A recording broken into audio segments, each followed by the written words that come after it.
Keith, each nine was kind of very similar. You bogey on each side, and then you buried the last 2 holes each nine. Was there something to that, or just where things kind of fell? I think it's where they fell. I hit some nice shots on those holes though, so I think it's a coincidence that they were there. But at the same time, finishing that birdie on 9 is huge because that's a tough hole today, and I hit just a really good 7-iron and a great putt. So excited for that, and hopefully use that into tomorrow. What did you maybe do best today in your round? Wow, good question. I guess I just hung in there. I don't really know how to describe that. It's not nothing physical. It's just, having a couple bogeys and making a couple dumb mistakes out there on 14 and 15 and 16. That was I should not have made bogey on 15 and par on 16 from where I was, and then being able to birdie 17 and 18 was kind of exactly the hang in there kind of mentality that I was able to pull off today. How big is that mentally to be able to, as you said, bounce back from what you call bad mistakes on 15 and 16 to be able to make those birdies instead of maybe compounding the mistakes? It's huge. It's sometimes it's hard to pinpoint exactly why, because if you just make a bad swing, you make a bad swing. But if you're having bad thoughts and make a bad swing, that's when it starts kind of rolling the wrong direction. But that's what I love about today is birdieing the last 2 holes. Hopefully I can use those thoughts into tomorrow. And what do you feel like you have to do really well this weekend to be everything? Because Scottie's leading. I want to do everything well. He's really starting to catch his stride. Last I looked, he was leading, and when he's got the lead, it's tough. So I'm going to have to really play well this weekend, or he's going to have to do us a lot of favors. So hopefully it's the former. Thanks, Keith. Yeah. Hey, Keith. I'd like to talk to you about the shot from yesterday. Oh, yeah. Yep.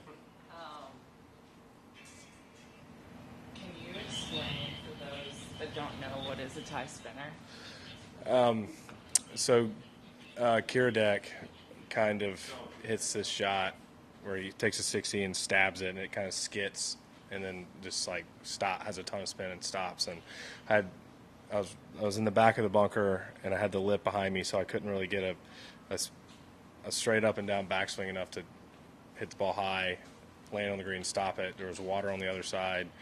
Pretty much had everything going against me, and it was the only shot that I could think of was just kind of stab it, catch the ball first, and then try to scoot it up the slope and then make it spin when it got on top. And I don't know how I did it, but it was probably one of the best shots I've ever hit, and came out exactly like I wanted to, and almost went in the hole.